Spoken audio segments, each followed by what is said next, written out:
문항은 어려운 내용이 없어. 그냥 가볍게 읽고 빠르게 풀고 갈 거야. 내용만 살짝 정리해줄게. 서울에 오치성을 가진 사람이 있었다. 걔 서울에 일단 네모 하나 박자고. 서울. 오창희 선생님? 서울에 오치성 가진 사람이 있었대요. 그는 옛날 이야기를 잘하는 것으로 유명하여 주로 재상가의 집에 들어갔다. 그는 식성이 오이와 나무를 즐겼기 때문에 사람들이 그를 동그라미 하나 박읍시다. 오물음. 오물음이라고 불렀다.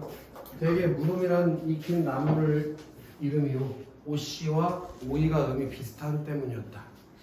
자, 한종실한테 응? 걔한테 동그라미 해도 되고 얘가 나쁜 놈이라는 걸 알면 세모해도 돼. 근데 처음부터 얘가 좋은지 나쁜지 알 리가 없잖아. 그치? 고등어 상문 읽을 때 니네가 어려워하는 게 이 어떤 인물인지 파악하는 걸 어려워한다고. 그럼 일단 동그라미 박아놓고 일단 얘가 나중에 나쁜 놈인 걸 알면 그때 세모를 바꾸면 되잖아. 한종실이 연로하고 나이가 많고 네 아들이 있었다. 물건을 사고 팔기로 큰 부자가 되었지만 거기 밑줄 하나 쳐낼 것 같아. 천성이 인색하여 라고 한실 노인이 한종신이 어떤 성격을 가졌는지 그냥 얘기 좀 하랬지? 어떤 성격을 가졌대? 인색이 천성이 인색해요. 인색한 거 뭔지 알잖아. 쫌스럽고 남한테 베푸는 걸 꺼리는 거. 기념이. 그래서 추호도 남 주기를 싫어할 뿐 아니라 여러 아들에게조차 재산을 나눠주지 않고 있었다. 더러 가끔 친한 벗이 권하면 내게도 생각이 있노라 고 대답할 뿐 세월이 흘러도 차마 재산을 나눠주지 못하였다. 하루는 그가, 여기서 그는 누구겠어? 한종실이겠지? 걔가 오물음을 불러서 이야기를 시켰다. 오물음이 마음속에 한 꾀를 내어 얘기하기를 시작했다. 그리고 장안 각부부터 한 줄 띄어져 있는 거 보여? 네. 그럼 그 한 줄 띄어져 있다는 건 뭔가 이야기가 전환됐다는 얘기일 거고 옛날 이야기를 해주는 거잖아. 그럼 잘 생각해봐. 그 윗부분은 오물음과 한종실의 이야기잖아. 근데 그 안으로 들어가는 오물음이 옛날 이야기를 해주잖아. 그럼 앞에 있었던 오물음과 한종실이 나왔던 건 외부 이야기고 그 밑에는 오물음이 이야기를 해주는 내부 이야기로 들어가는 거 아니야? 우리 이런 거 서사관례에서 여러 번 배웠지? 액자식 구성이라고 그랬지? 이런 게 액자식 구성인 걸 잡고 가야 되는 거예요. 자, 장안 갑부에 이동지라는 이가 있었습니다. 그럼 이동지한테 하고 싶은 표시를 동그라미 하든지 세모를 하든지. 이분이 부귀하고 아들이 많이 나와서 사람들이 늘 상팔자라고 불렀습니다. 그런데 이동지가 가난해서 고생하다 자수한 거에 부가오, 부자 늙은이란 말을 듣게 되었기 때문에 미주십시오. 성질이 인색하였습니다. 그럼 요거 왜 미주셨는지 알겠어? 아까 한종실이라고 이동지는 어떤 사람? 유사한 성질을 가진 사람이라고. 비록 자식 형제에게도 달아진 구체하게 주는 법이 없었습니다. 죽음에 임박해서 곰곰이 생각해보니 미출하실 거예요. 세상 만사가 모두 허사이고 우리 이런 거 사사성어로 배운 적이 있는데 세상 만사가 모두 다 허사다. 세상의 일이 모두 다 헛된 것이다. 네? 그 인생 무상이지 인생 무상. 세상의 일이 다 허무하다. 자기는 오직 재물 제자가 한자의 일평생이 종이 되어서 얽매인 셈이었습니다. 무슨 말이야? 재물에 얽매여서 살았다고 일평생. 병속에서 생각해볼수록 이제는 어쩔 도리가 없는 일이었습니다. 그래서 여러 자식들을 불러 유언하기를 내 평생 고생하여 재물을 모아 이 집을 시작하게 되었구나. 그런데 지금 황천길을 떠나는 마당에 100가지로 생각해본들 한 개의 물건도 가져갈 도리가 없구나. 오케이? 왜? 사람은 다 빈손으로 왔다가 빈손으로 가는 거니까. 자, 요걸 맞춰주면 너무 멋있을 것 같은데 그걸 불교 용어로 뭐라고 하니? 빈손으로 왔다가 빈손으로 돌아가는 거 6글자로 배웠잖아. 빈손으로 왔다 빈손으로 가. 한자로 비다. 이게 한자로 뭐야? 빌다. 공술의 공수거. 그러면 저시 공술의 공수거. 거자가 갈 거자예요. 공술의 공수거. 지난날 재물에 인색했더니 후회스럽다. 명정이 앞에 서니 상여 소리가 구슬프고 동산에 낙엽이 지고 밤비 내리는 쓸쓸한 무덤 속에서 비록 한 푼 돈인들 쓸 수가 있겠느냐? 그러니까 무덤 속에 돈 가지고 가서 쓸 수가 있냐 이거야. 내가 죽어 염습하여 입관할 때 두 악수를 끼우지 말고 양손을 끼우지 말고 관 양편에 구멍을 뚫어서 내 좌우손을 그 구멍 밖으로 내놓아 길거리 행인들로 하여금 내가 재물을 산같이 두고 빈손으로 돌아감을 보도록 하여라. 지금 얘가 뭐 한 거예요? 유언한 거지 유언. 근데 그 유언의 내용이 뭔지 봐봐. 관에다가 구멍을 뚫어서 양손이 밖으로 빠져나가는 걸 사람들이 볼 수 있게 하래. 그래서 내가 재물을 하나도 가져가지 못하고 빈손으로 저승에 가는 걸 보여주래. 그게 무슨 얘기겠니? 자신이 욕심을 너무 부렸다는 걸 깨달았다는 얘기야. 이해돼? 하고 이내 분명했답니다. 이동지가 죽은 후에 자식들이 감히 유언을 어기지 못하고 그대로 시행했답니다. 소인이 아까 노상에서 우연히 상행을 만나 두 손이 관 밖에 나왔음을 괴이하게 여겨 물어보았더니 곧 이동지 유언이었습니다. 자, 인지장사의 기언야선이라더니 그게 뭐예요? 무슨 뜻이에요? 이렇게 써있잖아. 사람이 죽으려 할 때 그 말이 착하다. 그래서 이게 유언이 착했다 이거 아니야. 그래도 봐요. 옳은 말입니다. 그리고 한 칸 띄어져 있는 거 보여? 그럼 거기까지가 뭐가 나온 거?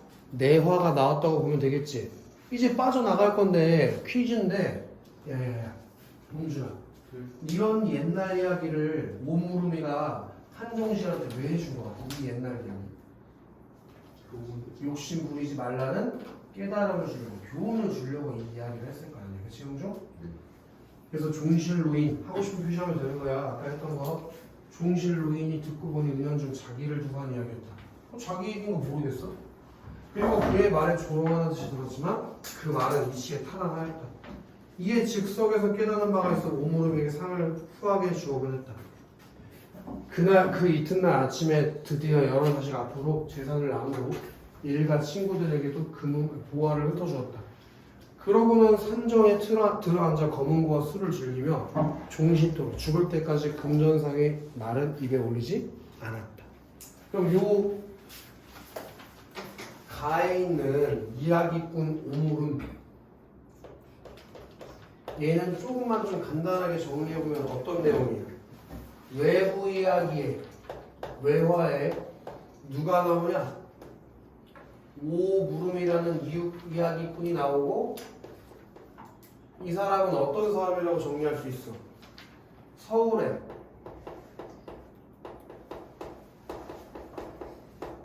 뛰어난 이야기꾼인데 맞지 형준? 네. 얘가 종실 노인에게 뭐 해주게 돼?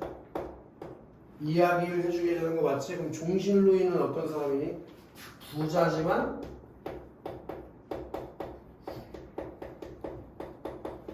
인색한 성격을 가진 사람 아니었어? 그래서 이 오물음이라는 사람과 종실 노인이라는 사람을 소개해 준 게 첫 번째 외화의 내용이었던 거야. 그리고 이제 어디로 들어가게 돼? 내화에 들어가서 누구 이야기를 듣게 되니? 이동지 이야기를 듣게 되지. 이동지가 어떤 사람이지? 부자지만 인색한 사람. 그럼 이 이동지와 종실노인 사이에는 뭐가 있어?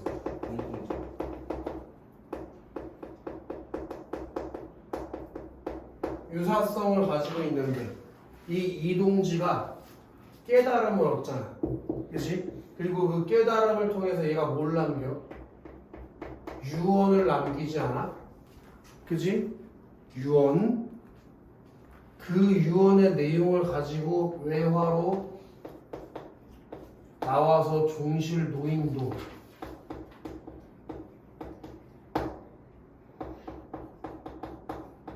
인색하게 살면 안 되는구나라는 깨달음을 알게 되는 내용.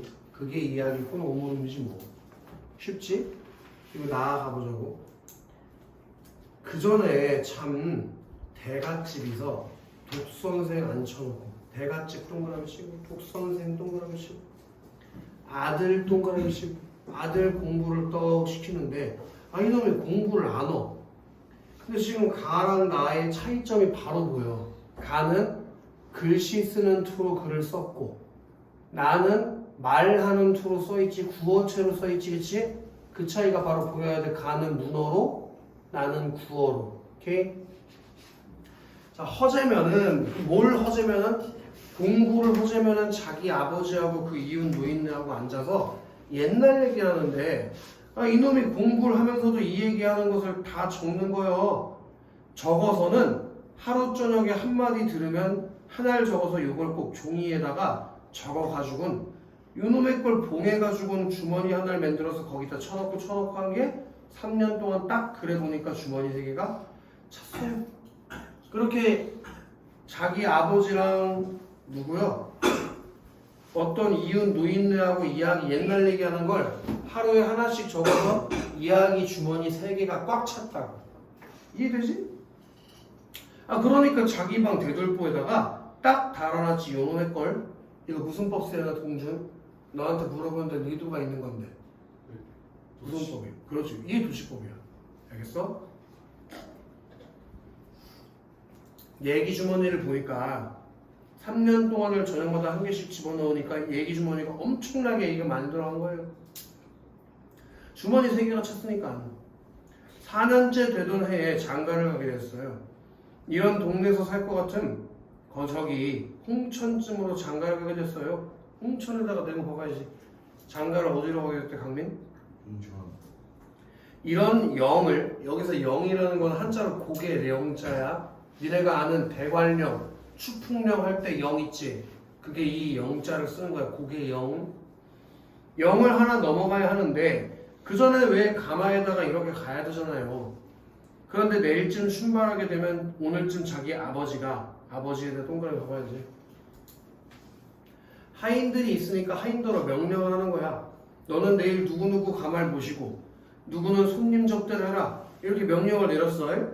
이렇게 참 정해줬단 말이야. 그런데 그 가마 모시고 그 스님 도령 모시고 영 넘어갈 그 종 또는 그 종, 그 가마를 모시고 그 스님 도령을 모시고는 똑같은 말 아니야? 똑같은 동일한 말을 반복하고 있는 거예요. 그 가마를 모시고가 그 가마에 누가 타? 도령이 타는 거 아니야? 그 똑같은 말이 반복되어 있는 거지 형주? 그 고개를 넘어갈 종이 참 네모치자 동짓달. 대현, 동짓달이면 계절이 언제야? 겨울. 동짓달인데 헛개비 눈이 밤에 갑작스레 이렇게 와서 눈을 쓸러 그 도련님 방 문턱에 이렇게 돌려 실제니까 그 방에 도련님은 없고 빈 방인데 밑줄 아실까? 이야기 소리가 중중중중 나더라는 얘기예요. 방에 분명히 아무도 없는데 소리가 났다고. 이해돼 강민? 네. 말이 되나 그게? 아니요. 그러니까 허구성이라고 써주면 되겠네. 어떻게 사람이 없는 방에서 소리가 나나? 무섭게. 그치 강민? 네. 그 전에 공부하던 방인데 도련님 여기 안 계시는데 여기서 무슨 얘기 소리가 이렇게 나는가 말이요. 그래서 귀를 이렇게 찌고 들으니까 아주 여러 사람이 떠드는 게 이놈 새끼가 우리를 주머니에 넣어 가지고 안 풀어놓는다는 얘기야. 그럼 여기서 이놈 새끼는 누굴 말하는 걸까 재현? 이놈 새끼가 우리를 주머니에 넣고 넣어 가지고 안 풀어놓는데 그럼 주머니에다 이야기를 가둬놓은 새끼가 누구야 재현아? 도련님 그 아들이겠지. 그럼 여기서 우리는 누구겠어 민영? 주머니에 갇혀있는 애가 누구야? 당연히 이야기지. 그럼 그 방에서 누가 얘기하고 있는 걸 듣고 있는 거야? 이야기 주머니 안에 들어있는 이야기가 말하는 걸 들었다니까? 허구적인 얘기겠지? 그래서 귀를 이렇게 찌우 들으니까 아주 다시 그러니까 이 새끼가 내일 저 고개를 넘어 장가를 간다니까 내일 우리가 잡아야 된다 이거지. 우리 열에 이걸 잡아야 되는데 자 여기다 현관표 칠 건데 그러니까 이런 토론이 많이 나오겠지? 응? 귀신질이라도 라고 이건 누가 말한 것 같아? 대현 이거 누가 말한 것 같아? 그 얘기하는 사람. 이건 그러니까 서술자가 얘기한 거지. 이런 게 우리 서사문학에서 몇 번 배운 적 있는 것 같은데 서술자의 개입이라고 배우잖아. 서술자의 개입.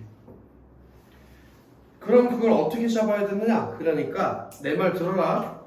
동지 섰달에 이 고개 마루턱에다가 난데없는 돌배를 크다만 걸 하나를 이렇게 잎이 피어 늘어지게 하고 돌배가 이렇게 매달리고 하면 그걸 먹으려고 애쓸 거다.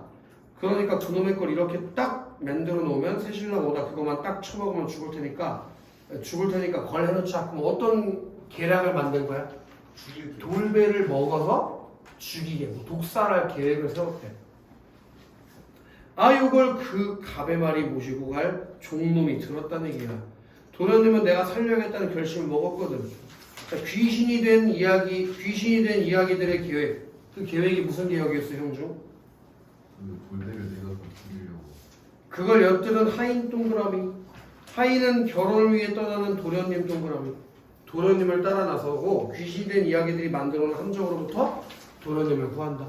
그 함정이 뭐였냐? 돌배를 먹여서 죽이려는 계획이었지, 그치? 그 얘기를 쫙 했어. 눈슬러 이렇게 돌아가니까 도련님 그 공부하던 방에서 서로 그 귀신들끼리 이야기를 했는데 그날 가두고서 풀어주지 않으니까 이걸 잡아야 되겠다고 그러면서 돌배를 만들어 놓고 그걸 먹으면 죽게 이렇게 하자고 그래서 내가 우정 그렇게 간 거라 라고 옆에다 가로를 썼다. 지난 사건을 요약적 제시. 이렇게 하인의 말을 통해서 이전에 있었던 일을 요약적으로 제시한 거지. 왜냐면 도련님은 왜 얘가 돌배를 못 먹게 했는지 모르니까 요약적 제시가 있었다는 거. 이런 거 너네 모의고사 풀 때 많이 봤잖아. 특정한 부분에다가 A 이렇게 가둬놓고 이게 뭔 내용인지 물어보는 거 많이 나오잖아. 오케이? 이런 게 모의고사에는 이런 식으로 출제되는 거지. 지난 과거 일을 요약적 제시를 통해 전달하고 있다면 O인 거잖아. 이해돼, 동준? 이놈 동그라미. 이놈이 가만히 생각해보니까 그 얘기 주머니가 생각나거든. 형준, 여기서 이놈은 누구야? 도련님. 그렇지. 그래?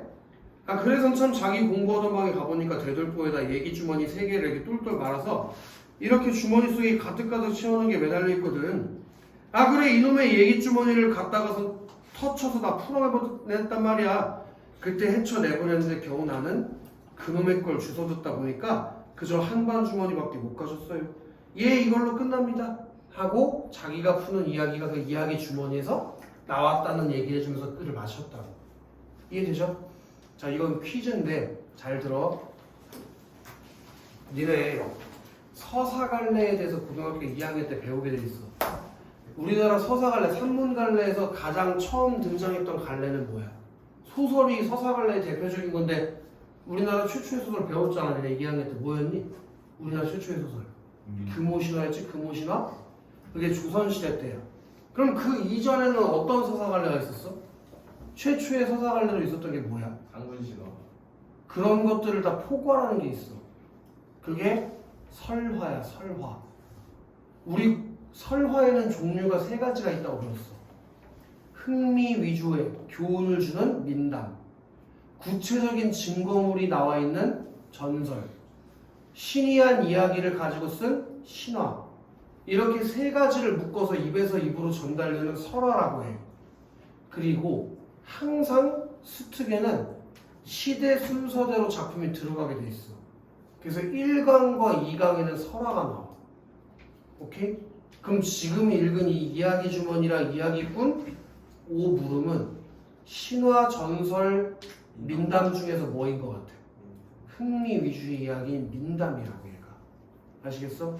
그걸 하나 가지고 있으면 좋겠다. 솔직히 말해서 이 1강의 내용은 수능에 나올 확률이 아주 낮다고 생각해.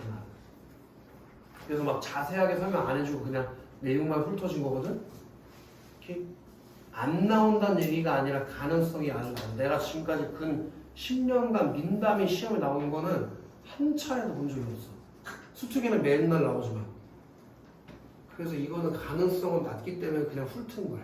얘도 내가 뭐 내신반 공부하는 게 아니니까. 원서가 가를 설명한 내용으로 적절하지 않은 걸 보는데 1번 한번 읽어볼래? 우모의 이야기를 지으며 제시하는 교훈은 구체적인 인물의 흔적을 드러내요. 우물음이 이야기를 지어내어 제시하는 교훈이 뭐야? 인색하게 살지 말아라. 인생은 빈손으로 왔다 빈손으로 가는 거다. 그걸 구체적 인물, 아까 새끼 이동지였나? 이동지의 행동을 통해서 제시하고 있다. 맞잖아. 그 다음에 민영이 2번. 문제를 기억한다는 들려진 이야기가 제시해요. 완전히 맞는 얘기지, 그치? 액자식 구성이니까. 그 다음에 강민 3번. 상황을 밖에 이야기를 지어내는 오물음의 탁월한 능력을 드러내는데 이야기의 중점이 놓여 있다. 상황에 딱 맞는 이야기를 지어냈잖아, 온무름이. 그럼 재현 4번. 오늘은 자신이 한 이야기의 신빙성을 높이기 위해 그 이야기를 믿을만한 사람으로부터 들은 것임을 강조하고 전혀 남한테 들은 얘기라고 한 적이 없지. 그래서 답이 4번으로 가는 거지. 재현 5번. 공주노인의 이야기를 듣고 보여준 의식과 태도의 변화를 통해 사람의 마음을 일깨우는 이야기의 힘을 드러내고 있다. 완벽한 설명이지, 그치? 그 다음에 진호 형주. 네. 이거는 선생님 생각에는 지문을 이해하는 것보다 2번 같은 보기가 나오는 문제를 맞추는 게 더 중요할 것 같아. 지문에 나오는 내용을 이해하는 것보다 2번 문제에 있는 보기와 관련된 사고를 문제에 적용하는 연습을 하는 게 훨씬 중요하다. 이야기 주머니 설화는 구술 문화에다가 동그라미 하나 박아볼래? 그리고 문자 문화에다가 세모 박아볼래? 구분하려고 그렇게 하는 거야. 나빠서가 아니고 구술 문화와 문자 문화의 관계 맥락에서 우리 문화사에서 일어난 문화적 변동을 은유적으로 풀어낸 이야기로 해석될 수 있다.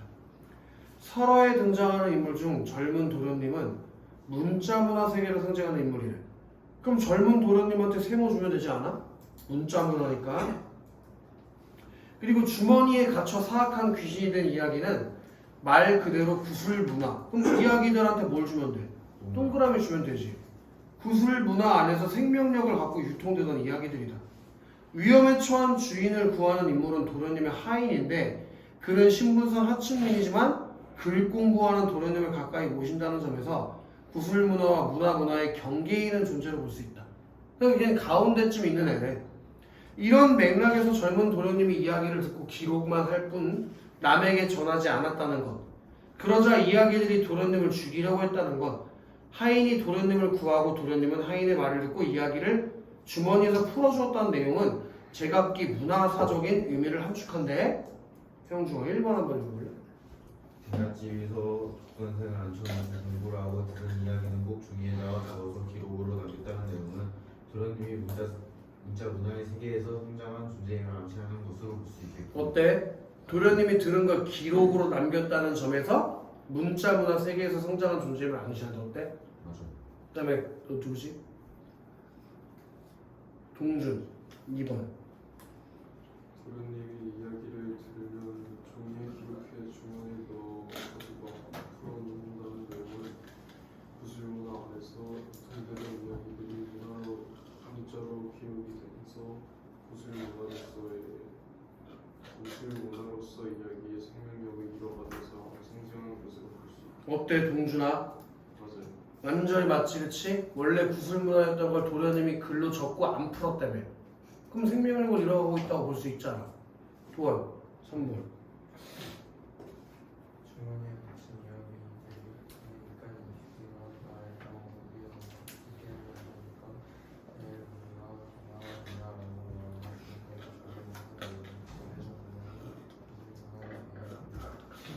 전화라고 말할 수 있는 문자문화의 부활이 일어나는 상황을 상징하는 것을 볼 수 있겠고. 그럼 이거 맞아? 이게 틀렸잖아. 이 사고가 되는 거야. 이게 왜 틀렸는지 뭐 저기야 태연아.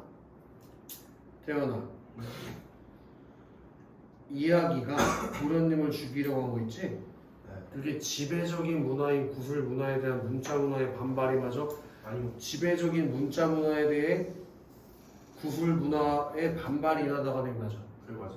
그러니까 앞뒤가 지금 바뀌어 있다는 거지. 그 사고가 되면 되는 거야. 이해됐니? 3번 하러 가자. 또 3번도 이거는 내 생각엔 지문보다 문제가 중요한 게 많이 나와. 설화, 민요, 무가, 판소리와 같이 사람들의 입에서 입으로 전해져온 문화를 구술문화라고 한다. 구술문화에 입각한 사고와 언어 표현은 문자문화의 그것과 다른 특징을 보여주는데 둘 사이의 주요한 차이를 정리하면 다음과 같다. 다음과 같다는 읽어봤다는 걸 가정으로 문제를 그냥 풀어볼게. 나연아 1번 읽어볼래?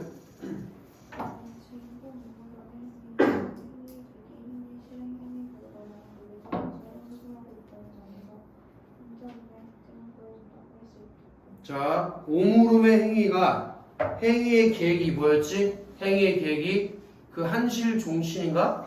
그 사람이 인색하게 살아서 행위의 실행 이야기를 해줬지?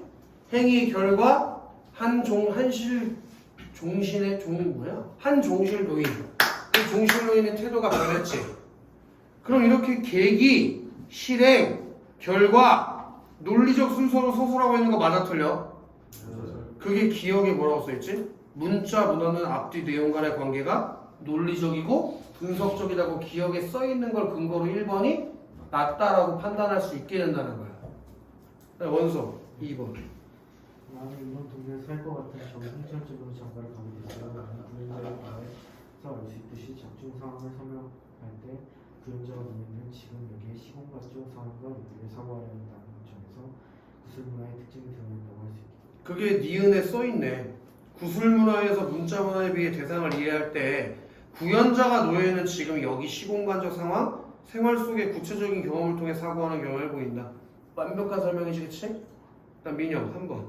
한 문화에 관한 갈등이 주관적 평가가 주제로 제시된 부분은 한 공동체 유지에 필요한 공적 지혜로서 보편적 윤리 규범의 주제로 제시된다는 점에서 가보다 나아가 구술 문화의 특징을 잘 보여준다고 할 수 있다. 이게 답인 것 같은데 가는 맞거든? 근데 봐봐.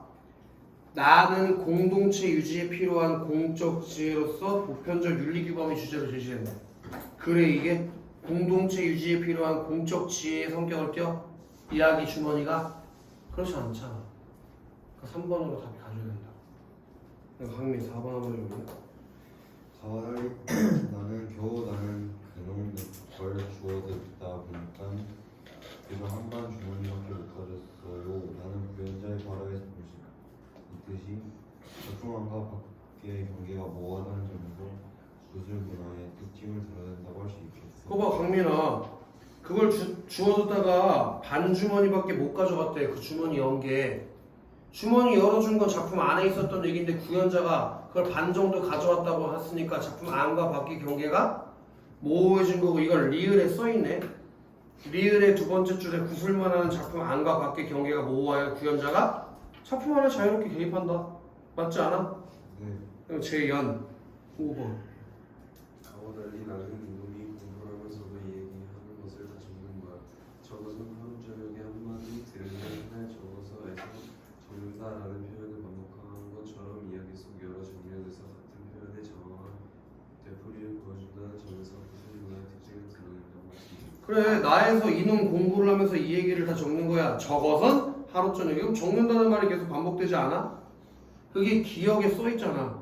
구술문화는 첨가적, 누적적이고 표현이 장황하거나 같은 말을 되풀이하는 특징을 보인다. 그 보기의 내용에 따라서 5번이 맞다는 걸 인지할 수 있잖아. 그래서 답이 3번이다 이거야. 이해되냐? 다음 주에 부전산문을 어디까지 와서 풀어와야 되냐면 부전산문을 8강까지 풀어와야 돼. 8강. 근데 이게 지금 너네가 만약에 수업을 정상적으로 들었다면 4강과 5강이 풀려 있을 거야. 그러니까 2강도 숙제였잖아. 그럼 실제로는 3, 7, 8, 4, 4개밖에 안 푸는 거야. 실제로 숙제를 제대로 했다면. 그래서 다음 시간에 8강까지 풀어야 돼. 그래야 빨리빨리 지금 나간다니. 그것뿐만 아니라 대현아 무슨 숙제도 있어? 모의고사 다 풀어. 다음 주까지 풀어서 제출해. 강민이 왜 이렇게 자식이 와?